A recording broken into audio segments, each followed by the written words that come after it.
Thank you. Thanks to Stop the War for inviting me. I visited Libya twice over the past 6 months of the crisis. The first time I was on a peace mission, and the second time I was a correspondent for Press TV, and I also did some reporting for Russia Today. I left just after the so-called fall of Tripoli, and I was there during that horrendous week of the fighting in Tripoli. Dan's I think really well contextualized how the war in Libya is a war on Africa, but I'd just like to add something.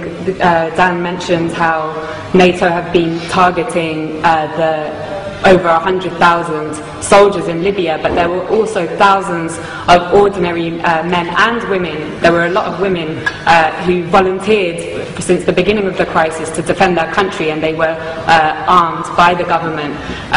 And during that week in Tripoli when the fighting began, I witnessed how ordinary men and women took up the weapons that they had been trained to use during that 6 months to defend their country. So I'm going to, as a journalist, I'm going to talk a little bit about the role of the media, and this has been an incredible media war. Dan alluded strongly to the criminalization of the Libyan government and Gaddafi. So the media said that thousands of people were about to be killed in Benghazi, but they never showed us any evidence. They said that 6,000 people had been killed by the government. Human rights organizations have confirmed that approximately 250 have died from both sides. They said that the Libyan government was attacking its own people from the air, and Russian intelligence satellites have since shown us that this was impossible.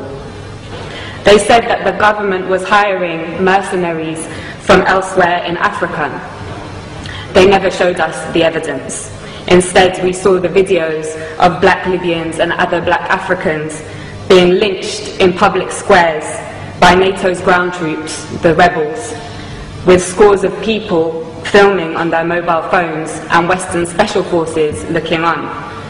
They said that Gaddafi was hated by his people, but they never showed us the 1.7 million people in a country of 6 million in Green Square on July the 1st.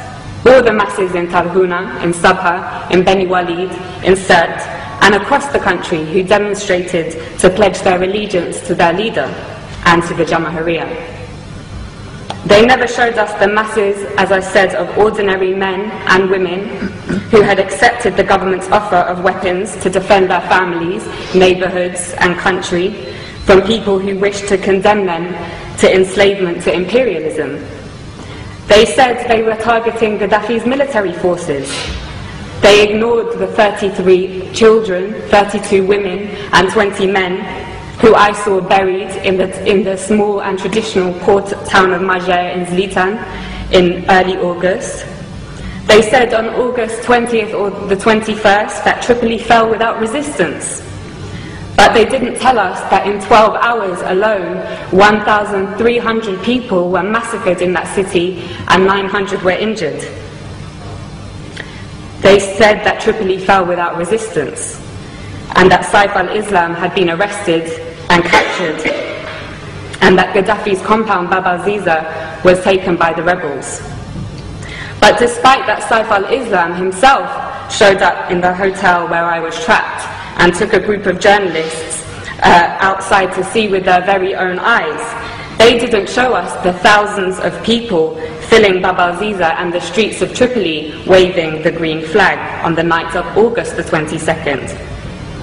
They said that Tripoli fell without resistance.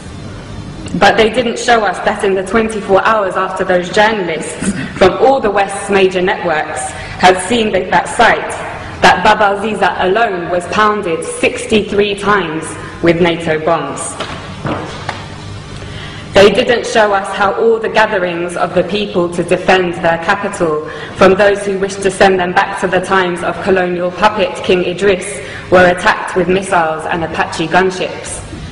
They didn't show us how the brave people of Abu Slim, the poorest area in Tripoli, and the staunchest area of support for Gaddafi, resisted for 5 days until on August 24th, NATO attacked anything that moved and piles of bodies lined the streets. They told us that the country was liberated. 6 weeks later, the rebels have conceded that they won't be able to move their headquarters to the capital.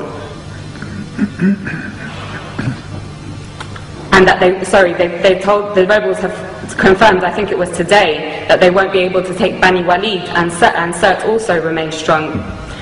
So, Gaddafi, mass murderer, hated by his people so much that they would beg NATO to bomb their own country, hated so much that the capital city fell without resistance. Or NATO, mass murderer, killing the Libyan masses because they would die for their leader, just like in Tripoli. I know which one we have mountains of evidence for. In fact, there is so much evidence that even the Conservative Party's own mouthpiece, The Telegraph, has been unable to hide from it.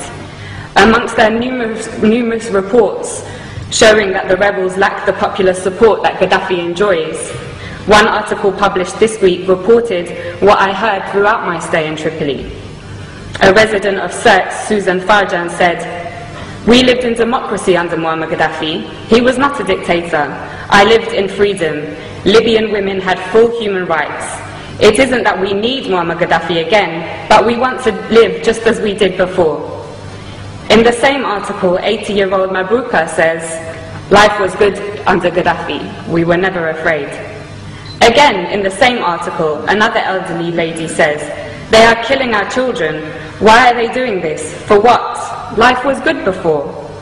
And yet another says, "Everyone loves Gaddafi, and we love him because we love Libya. Now the rebels have taken over, we might have to accept that, but Muammar will always be in our hearts."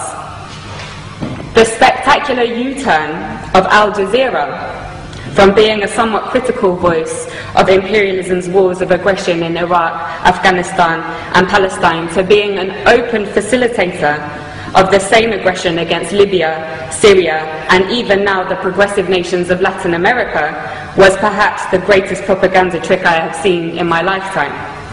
Co-opting the support of their faithful Arab viewers in the West, whose voices garnered particular prominence during the fashionable so-called Arab Spring, was an important move in order to get all progressive circles in the West to join in the essential criminalization of Gaddafi, when those very circles should have, in contrast, been elevating the status of the not-so-fashionable Libyan Jamahiriya and learning from it. Now all cards are on the table. Al Jazeera's Director General Wada Khanfar has resigned following the release of WikiLeaks cables, which revealed he has been taking orders from none other than the CIA. He has been replaced by a member of the Qatari royal family, which has been heavily engaged in the war against its fellow Arab brothers and sisters in Libya.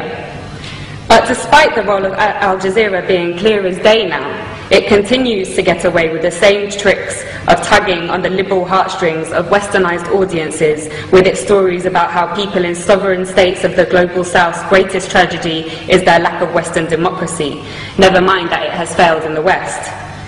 But despite Al Jazeera's interest in championing this ideology is obviously straightforward. It hosts the United States' largest military base in the Middle East, CENTCOM, and they are, of course, close friends. Leaving the Rixos Hotel, where I had been trapped for 5 days, was the most surreal and probably the worst day of my life. It was a bad day. The safe, secure, welcoming city, full of life and warmth that I had driven through days previously had transformed.